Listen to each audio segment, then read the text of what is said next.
ಮಂಡ್ಯದಲ್ಲಿ ಮತ್ತಷ್ಟು ಬಿಗಡಾಯಿಸಿದ JDS BJP ಮೈತ್ರಿ ಹೆಚ್ಚಾಗ್ತಾ ಇದೆ. ದಿನದಿಂದ ದಿನಕ್ಕೆ ದೋಸ್ತಿ ನಡುವಿನ ಮುನಿಸು. ಉಭಯ ಪಕ್ಷದ ನಾಯಕರು ಇವತ್ತು ಬಹಿರಂಗವಾಗಿ ವಾಗ್ವಾದಕ್ಕೆ ಇಳಿದುಬಿಟ್ಟಿದ್ದಾರೆ. ಬಿಜೆಪಿ ನಾಯಕರು ನಿಖಿಲ್ ವಿರುದ್ಧ ಮಾತಾಡಿದ್ರು. ಈಗ ಕೌಂಟರ್ ಅನ್ನ ಕೊಟ್ಟಿದ್ದಾರೆ.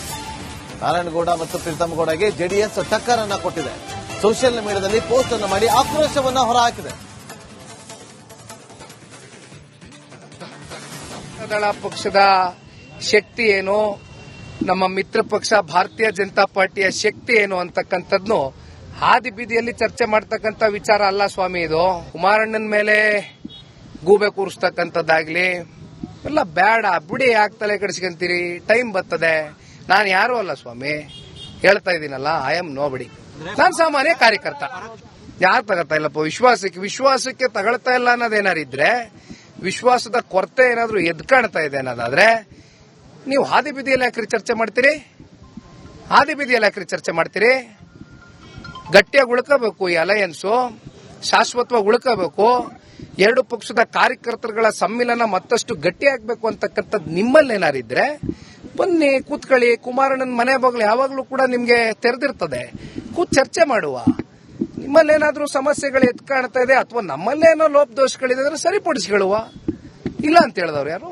ಆಗ್ಬೋದಾ? ಜನತಾದಳ ಪಕ್ಷದ ಶಕ್ತಿ ಏನು, ನಮ್ಮ ಮಿತ್ರ ಪಕ್ಷ ಭಾರತೀಯ ಜನತಾ ಪಾರ್ಟಿಯ ಶಕ್ತಿ ಏನು ಅಂತಕ್ಕಂಥದ್ನು ಮತ್ತಷ್ಟು ಮಾಹಿತಿಯನ್ನು ಕೊಡೋದಕ್ಕೆ ನಮ್ಮ ಮಂಡ್ಯ ಪ್ರತಿನಿಧಿ ಆನಂದ್ ನೇರ ಸಂಪರ್ಕದಲ್ಲಿ ಜಾಯ್ನ್ ಆಗಿದ್ರೆ. ಮಂಡ್ಯದಲ್ಲಿ ಏನಾಗ್ತಾ ಇದೆ ಆನಂದ್? ನಾಗೇಂದ್ರ ಬಾಬು, ಇಷ್ಟು ದಿನ ಮಂಡ್ಯದಲ್ಲಿ ದೋಸ್ತಿ ಪಕ್ಷಗಳಾದಂತ ಜೆಡಿಎಸ್ ಹಾಗೂ ಬಿಜೆಪಿ ನಡುವೆ ಶೀತಲ ಸಮರ ನಡೀತಿದೆ. ಇದೀಗ ಬಹಿರಂಗ ವಾಗ್ವಾದಕ್ಕೆ ಇಳಿದಂತೆ ಕಾಣಿಸ್ತಾ ಇದೆ. ಇತ್ತೀಚೆಗೆ ಕೇರ್ಪೇಟೆಯ ಜೆಡಿಎಸ್ ಕಾರ್ಯಕ್ರಮವೊಂದರಲ್ಲಿ ಭಾಗಿಯಾಗಿದ್ದಂತ ನಿಖಿಲ್ ಕುಮಾರಸ್ವಾಮಿ ಆ ಕಾರ್ಯಕ್ರಮದಲ್ಲಿ 2028ರ ವಿಧಾನಸಭೆಗೆ ಹಾಲಿ ಶಾಸಕ ಎಸ್ ಟಿ ಮಂಜು ಅವರನ್ನ ಮತ್ತೊಮ್ಮೆ ಗೆಲ್ಲಿಸಿ ಅಂತ ಹೇಳಿದ್ರು. ಆ ಮೂಲಕ ಮುಂದಿನ 2028ರ ಚುನಾವಣೆಯಲ್ಲಿ ಎಸ್ ಟಿ ಮಂಜು ಅವರು ಅಭ್ಯರ್ಥಿಯಾಗಿ ಸ್ಪರ್ಧೆ ಮಾಡ್ತಾರೆ ಅನ್ನುವುದನ್ನು ಜೊತೆಗೆ ಕ್ಯಾಂಡಿಡೇಟ್ ಅನ್ನೋ ರೀತಿಯಲ್ಲಿ ಮಾತನಾಡಿದ್ರು. ಇದು ಆ ಕ್ಷೇತ್ರದ ಮಾಜಿ ಶಾಸಕರು ಆದಂತ ಮಾಜಿ ಸಚಿವ ನಾರಾಯಣಗೌಡ ಸೇರಿದಂತೆ ಮಂಡ್ಯದ ಒಂದಷ್ಟು ಬಿಜೆಪಿ ಮುಖಂಡರುಗಳಿಗೆ ಅಸಮಾಧಾನವನ್ನು ತರಿಸಿತ್ತು. ಇದಾಗಲೇ ಮೈತ್ರಿ ಮಾತುಕತೆ ಅಂದ್ರೆ ಮುಂದಿನ ಚುನಾವಣೆಗೆ ಯಾವುದೇ ರೀತಿಯ ಮಾತುಕತೆ ಇಲ್ಲ. ಇನ್ನು ಲೋಕಲ್ ಫೈಟ್ ನಲ್ಲಿ ಕ್ಷೇತ್ರಗಳನ್ನ ಕೊಡ್ತಾರೆ, ಯಾವ ರೀತಿ ನಮ್ನ ನಡೆಸ್ಕೊತಾರೆ ಅನ್ನೋ ಒಂದು ಗೊಂದಲ ಇರ್ಬೇಕಾದ್ರೆ 2028ರ ವಿಧಾನಸಭೆ ಚುನಾವಣೆಗೆ ಯಾವ ರೀತಿ ಈ ರೀತಿ ಘೋಷಣೆ ಅಂದ್ರೆ ಅಭ್ಯರ್ಥಿನ ಘೋಷಣೆ ಮಾಡೋದಕ್ಕೆ ಮುಂದಾದ್ರು ಅನ್ನೋ ಒಂದು ಅಸಮಾಧಾನವನ್ನು ಅವರು ಹಾಕಿದ್ರು. ಓಕೆ, ಥ್ಯಾಂಕ್ ಯು ಆನಂದ್ ನಿಮ್ಮೆಲ್ಲ ಮಾಹಿತಿಗಾಗಿ.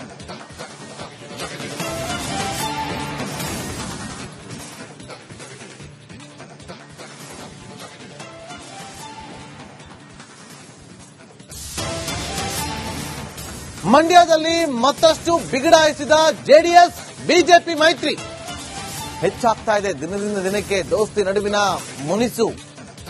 ಉಭಯ ಪಕ್ಷದ ನಾಯಕರು ಇವತ್ತು ಬಹಿರಂಗವಾಗಿ ವಾಗ್ವಾದಕ್ಕೆ ಇಳಿದುಬಿಟ್ಟಿದ್ದಾರೆ. ಬಿಜೆಪಿ ನಾಯಕರು ನಿಖಿಲ್ ವಿರುದ್ಧ ಮಾತಾಡಿದ್ರು. ಈಗ ಕೌಂಟರ್ ಅನ್ನ ಕೊಟ್ಟಿದ್ದಾರೆ. ನಾರಾಯಣಗೌಡ ಮತ್ತು ಪ್ರೀತಮ್ ಗೌಡಗೆ ಜೆಡಿಎಸ್ ಟಕ್ಕರ್ ಅನ್ನ ಕೊಟ್ಟಿದೆ. ಸೋಷಿಯಲ್ ಮೀಡಿಯಾದಲ್ಲಿ ಪೋಸ್ಟ್ ಅನ್ನು ಮಾಡಿ ಆಕ್ರೋಶವನ್ನ ಹೊರಹಾಕಿದೆ. ದಳ ಪಕ್ಷದ ಶಕ್ತಿ ಏನು, ನಮ್ಮ ಮಿತ್ರ ಪಕ್ಷ ಭಾರತೀಯ ಜನತಾ ಪಾರ್ಟಿಯ ಶಕ್ತಿ ಏನು ಅಂತಕ್ಕಂಥದ್ನು ಹಾದಿ ಬೀದಿಯಲ್ಲಿ ಚರ್ಚೆ ಮಾಡ್ತಕ್ಕಂಥ ವಿಚಾರ ಅಲ್ಲ ಸ್ವಾಮಿ. ಇದು ಕುಮಾರಣ್ಣನ ಮೇಲೆ ಗೂಬೆ ಕೂರಿಸ್ತಕ್ಕಂಥದ್ದಾಗ್ಲಿ ಎಲ್ಲ ಬೇಡ ಬಿಡಿ. ಯಾಕೆ ತಲೆ ಕೆಡಿಸ್ಕೊಂತೀರಿ? ಟೈಮ್ ಬರ್ತದೆ. ನಾನು ಯಾರು ಅಲ್ಲ ಸ್ವಾಮಿ, ಹೇಳ್ತಾ ಇದ್ದೀನಲ್ಲ, ಐ ಆಮ್ ನೋ ಬಡಿ. ನಾನು ಸಾಮಾನ್ಯ ಕಾರ್ಯಕರ್ತ. ಯಾರು ತಗೋತಾ ಇಲ್ಲಪ್ಪ ವಿಶ್ವಾಸಕ್ಕೆ ತಗೊಳ್ತಾ ಇಲ್ಲ ಅನ್ನೋದೇನಾರಿದ್ರೆ, ವಿಶ್ವಾಸದ ಕೊರತೆ ಏನಾದ್ರೂ ಎದ್ ಕಾಣ್ತಾ ಇದೆ ಅನ್ನೋದಾದ್ರೆ ನೀವು ಹಾದಿ ಬೀದಿಯಲ್ಲಿ ಯಾಕ್ರಿ ಚರ್ಚೆ ಮಾಡ್ತೀರಿ? ಗಟ್ಟಿಯಾಗಿ ಉಳ್ಕೋಬೇಕು ಈ ಅಲಯನ್ಸು, ಶಾಶ್ವತವಾಗಿ ಉಳ್ಕೋಬೇಕು. ಎರಡು ಪಕ್ಷದ ಕಾರ್ಯಕರ್ತರುಗಳ ಸಮ್ಮಿಲನ ಮತ್ತಷ್ಟು ಗಟ್ಟಿಯಾಗಬೇಕು ಅಂತಕ್ಕಂಥದ್ದು ನಿಮ್ಮಲ್ಲೇನಾರಿದ್ರೆ ಬನ್ನಿ, ಕೂತ್ಕೊಳ್ಳಿ. ಕುಮಾರಣ್ಣನ ಮನೆ ಬಾಗಿಲು ಯಾವಾಗಲೂ ಕೂಡ ನಿಮ್ಗೆ ತೆರೆದಿರ್ತದೆ. ಕೂತ್ ಚರ್ಚೆ ಮಾಡುವ. ನಿಮ್ಮಲ್ಲೇನಾದ್ರೂ ಸಮಸ್ಯೆಗಳು ಎತ್ ಕಾಣ್ತಾ ಇದೆ ಅಥವಾ ನಮ್ಮಲ್ಲೇನೋ ಲೋಪದೋಷಗಳಿದೆ ಅಂದ್ರೆ ಸರಿಪಡಿಸಿಕೊಳ್ಳುವ. ಇಲ್ಲ ಅಂತ ಹೇಳಿದವ್ರು ಯಾರು? ಆಗ್ಬೋದಾ? ಜನತಾದಳ ಪಕ್ಷದ ಶಕ್ತಿ ಏನು, ನಮ್ಮ ಮಿತ್ರ ಪಕ್ಷ ಭಾರತೀಯ ಜನತಾ ಪಾರ್ಟಿಯ ಶಕ್ತಿ ಏನು ಅಂತಕ್ಕಂಥದ್ನು ಮತ್ತಷ್ಟು ಮಾಹಿತಿಯನ್ನು ಕೊಡೋದಕ್ಕೆ ನಮ್ಮ ಮಂಡ್ಯ ಪ್ರತಿನಿಧಿ ಆನಂದ್ ನೇರ ಸಂಪರ್ಕದಲ್ಲಿ ಜಾಯ್ನ್ ಆಗಿದ್ದಾರೆ. ಮಂಡ್ಯದಲ್ಲಿ ಏನಾಗ್ತಾ ಇದೆ ಆನಂದ್? ನಾಗೇಂದ್ರ ಬಾಬು, ಇಷ್ಟು ದಿನ ಮಂಡ್ಯದಲ್ಲಿ ದೋಸ್ತಿ ಪಕ್ಷಗಳಾದಂತ ಜೆಡಿಎಸ್ ಹಾಗೂ ಬಿಜೆಪಿ ನಡುವೆ ಶೀತಲ ಸಮರ ನಡೀತಿದೆ. ಇದೀಗ ಬಹಿರಂಗ ವಾಗ್ವಾದಕ್ಕೆ ಇಳಿದಂತೆ ಕಾಣಿಸ್ತಾ ಇದೆ. ಇತ್ತೀಚೆಗೆ ಕೇರ್ಪೇಟೆಯ ಜೆಡಿಎಸ್ ಕಾರ್ಯಕ್ರಮವೊಂದರಲ್ಲಿ ಭಾಗಿಯಾಗಿದ್ದಂತ ನಿಖಿಲ್ ಕುಮಾರಸ್ವಾಮಿ ಆ ಕಾರ್ಯಕ್ರಮದಲ್ಲಿ 2028ರ ವಿಧಾನಸಭೆಗೆ ಹಾಲಿ ಶಾಸಕ ಎಸ್ ಟಿ ಮಂಜು ಅವರನ್ನ ಮತ್ತೊಮ್ಮೆ ಗೆಲ್ಲಿಸಿ ಅಂತ ಹೇಳಿದ್ರು. ಆ ಮೂಲಕ ಮುಂದಿನ 2028ರ ಚುನಾವಣೆಯಲ್ಲಿ ಎಸ್ ಟಿ ಮಂಜು ಅವರು ಅಭ್ಯರ್ಥಿಯಾಗಿ ಸ್ಪರ್ಧೆ ಮಾಡ್ತಾರೆ ಅನ್ನುವುದನ್ನು ಜೊತೆಗೆ ಕ್ಯಾಂಡಿಡೇಟ್ ಅನ್ನೋ ರೀತಿಯಲ್ಲಿ ಮಾತನಾಡಿದ್ರು. ಇದು ಆ ಕ್ಷೇತ್ರದ ಮಾಜಿ ಶಾಸಕರು ಆದಂತ ಮಾಜಿ ಸಚಿವ ನಾರಾಯಣಗೌಡ ಸೇರಿದಂತೆ ಮಂಡ್ಯದ ಒಂದಷ್ಟು ಬಿಜೆಪಿ ಮುಖಂಡರುಗಳಿಗೆ ಅಸಮಾಧಾನವನ್ನು ತರಿಸಿತ್ತು. ಇದಾಗಲೇ ಮೈತ್ರಿ ಮಾತುಕತೆ ಅಂದ್ರೆ ಮುಂದಿನ ಚುನಾವಣೆಗೆ ಯಾವುದೇ ರೀತಿಯ ಮಾತುಕತೆ ಇಲ್ಲ. ಇನ್ನು ಲೋಕಲ್ ಫೈಟ್ ನಲ್ಲಿ ಕ್ಷೇತ್ರಗಳನ್ನ ಕೊಡ್ತಾರೆ, ಯಾವ ರೀತಿ ನಮ್ನ ನಡೆಸ್ಕೊತಾರೆ ಅನ್ನೋ ಒಂದು ಗೊಂದಲ ಇರ್ಬೇಕಾದ್ರೆ 2028ರ ವಿಧಾನಸಭೆ ಚುನಾವಣೆಗೆ ಯಾವ ರೀತಿ ಈ ರೀತಿ ಘೋಷಣೆ ಅಂದ್ರೆ ಅಭ್ಯರ್ಥಿನ ಘೋಷಣೆ ಮಾಡೋದಕ್ಕೆ ಮುಂದಾದ್ರು ಅನ್ನೋ ಒಂದು ಅಸಮಾಧಾನವನ್ನು ಅವರು ಹಾಕಿದ್ರು. ಓಕೆ, ಥ್ಯಾಂಕ್ ಯು ಆನಂದ್ ನಿಮ್ಮೆಲ್ಲ ಮಾಹಿತಿಗಾಗಿ.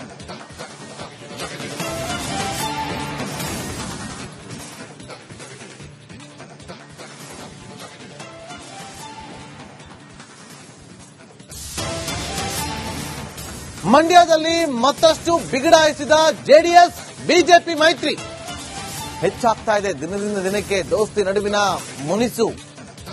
ಉಭಯ ಪಕ್ಷದ ನಾಯಕರು ಇವತ್ತು ಬಹಿರಂಗವಾಗಿ ವಾಗ್ವಾದಕ್ಕೆ ಇಳಿದು ಬಿಟ್ಟಿದ್ದಾರೆ. ಬಿಜೆಪಿ ನಾಯಕರು ನಿಖಿಲ್ ವಿರುದ್ಧ ಮಾತಾಡಿದ್ರು, ಈಗ ಕೌಂಟರ್ ಅನ್ನ ಕೊಟ್ಟಿದ್ದಾರೆ. ನಾರಾಯಣಗೌಡ ಮತ್ತು ಪ್ರೀತಮ್ ಗೌಡಗೆ ಜೆಡಿಎಸ್ ಟಕ್ಕರ್ ಅನ್ನ ಕೊಟ್ಟಿದೆ. ಸೋಷಿಯಲ್ ಮೀಡಿಯಾದಲ್ಲಿ ಪೋಸ್ಟ್ ಅನ್ನು ಮಾಡಿ ಆಕ್ರೋಶವನ್ನ ಹೊರಹಾಕಿದೆ.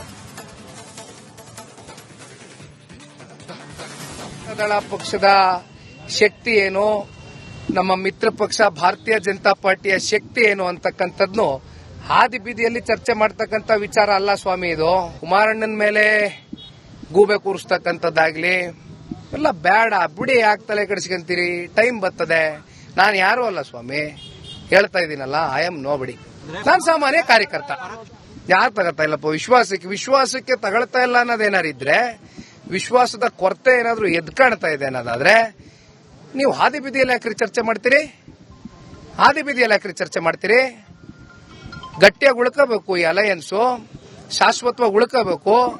ಎರಡು ಪಕ್ಷದ ಕಾರ್ಯಕರ್ತರುಗಳ ಸಮ್ಮಿಲನ ಮತ್ತಷ್ಟು ಗಟ್ಟಿಯಾಗಬೇಕು ಅಂತಕ್ಕಂಥದ್ದು ನಿಮ್ಮಲ್ಲೇನಾರಿದ್ರೆ ಬನ್ನಿ, ಕೂತ್ಕೊಳ್ಳಿ. ಕುಮಾರಣ್ಣನ ಮನೆ ಬಾಗಿಲು ಯಾವಾಗಲೂ ಕೂಡ ನಿಮ್ಗೆ ತೆರೆದಿರ್ತದೆ. ಕೂತ್ ಚರ್ಚೆ ಮಾಡುವ. ನಿಮ್ಮಲ್ಲೇನಾದ್ರೂ ಸಮಸ್ಯೆಗಳು ಎತ್ ಕಾಣ್ತಾ ಇದೆ ಅಥವಾ ನಮ್ಮಲ್ಲೇನೋ ಲೋಪದೋಷಗಳಿದೆ ಅಂದ್ರೆ ಸರಿಪಡಿಸಿಕೊಳ್ಳುವ.